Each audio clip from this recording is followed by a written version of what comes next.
মা, আমার বইগুলো কোথায় রেখেছো? তোমাকে কতবার বলেছি আমার বইগুলো এখানে ওখানে সরাবে না। ধুর বাবা, সকালবেলা উঠে বইগুলো খুঁজে না পেলে ভালো লাগে না। মা, ও মা। কি হলো কি? সকাল সকাল এত চেঁচামেচি করছিস কেন মা?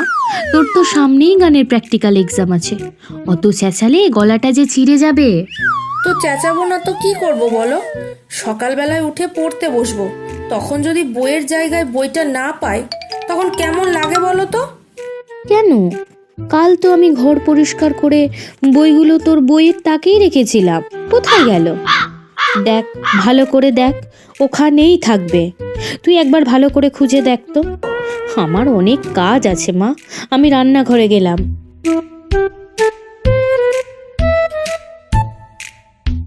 কোথাও নেই বইগুলো। বাড়ি থেকে উধাও হয়ে গেল নাকি বইগুলো? উহুম, তা তো হতে পারে না। কিন্তু কোথায় গেল বইগুলো? দুর্গা, ও দুর্গা, সকাল সকাল কি হলো আমার সরস্বতী মায়ের? মেয়েটা রোজ সকালে উঠে পড়তে বসে পড়ে, আজ হঠাৎ চেঁচিয়ে সারা বাড়ি মাথায় করছে যে। আরে দেখো না, ওর একটা বইও নাকি ও খুঁজে পাচ্ছে না বলছে। আমি বললাম ঘরের কোথাও আছে দেখ, ঘর থেকে কোথায় বা যাবে বলো তো বইগুলো? ও ভালো করে না খুঁজেই চিৎকার করছে। না না, এটা হতে পারে না। সরস্বতী ভালো করে বই খোঁজে নিয়ে এটা হবে না। ও আমার লক্ষ্মী মায়ের মতো চঞ্চল নয়। ও খুঁজেছে কিন্তু সত্যি পায়নি হয়তো। ঠিক আছে, আমি গিয়ে দেখি একবার।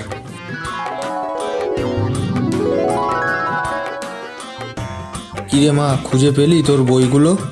তোর মায়ের মুখে শুনলাম যে তুই সকাল থেকে বই খুঁজে পাচ্ছিস না। হ্যাঁ গো বাবা, দেখো না, সে কখন থেকে খুঁজছি বইগুলো, একটা বইও খুঁজে পাচ্ছি না। সত্যিই তো মা, এ যে আশ্চর্য বিষয়, স্বর্গ থেকে সরস্বতীর বই নিখোঁজ। না না, এ হতে পারে না। তুই একটু ওয়েট কর, আমি দেখছি কি ব্যবস্থা করা যায়। দুর্গা, ও দুর্গা, কোথায় তুমি? এখানে এসো একবার। কি হলো কি বাপু? তোমাদের জ্বালায় আমার সংসারে একটা কাজও হবে না দেখছি। তা বলো বলো, কি হয়েছে বলো তো। দেখো, স্বর্গ থেকে তো সরস্বতী মায়ের বইগুলো নিখোঁজ হতে পারে না। আমার মনে হচ্ছে এর পিছনে কারোর একটা বদবুদ্ধি আছে। কি বলছো? কিছুই তো বুঝতে পারছি না, সব মাথার উপর দিয়ে বেরিয়ে যাচ্ছে। তুমি পরে সব বুঝতে পারবে।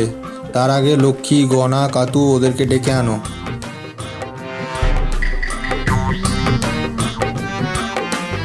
লক্ষ্মী, গনা, কাতু, তোরা তাড়াতাড়ি সরস্বতী দিদির ঘরে আয় তো, বাবা ডাকছে তোদের।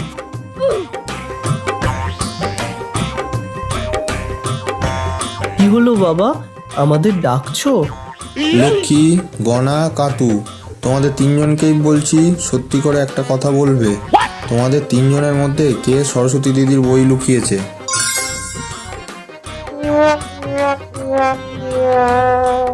কি হলো, তোমাদের মুখে কোনো উত্তর নেই কেন? আমি কিন্তু খুব রেগে আছি, তাড়াতাড়ি উত্তর দাও। না মানে, আমরা তিনজনে মিলেই এই কাজ করেছি বাবা, ভুল হয়ে গেছে, আর কোনোদিন করব না। সরস্বতী দিদির এক্সাম চলছে, তোমরা সবাই জানো, তারপরেও এমন মস্করা করছো তোমরা। সরি ড্যাড, আমি বুঝতে পারিনি।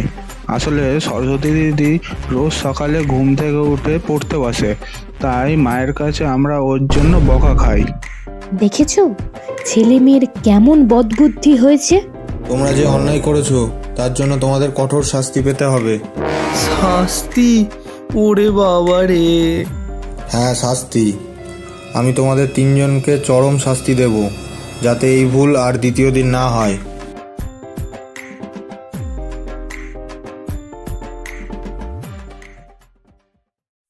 আশা করি আমাদের এই ভিডিওটা আপনাদের ভালো লেগেছে। এইরকম নতুন রোমাঞ্চকর ভিডিও পেতে হলে আমাদের চ্যানেলটিকে সাবস্ক্রাইব করে নিন আর লাইক, কমেন্ট, শেয়ার করতে ভুলবেন না কিন্তু।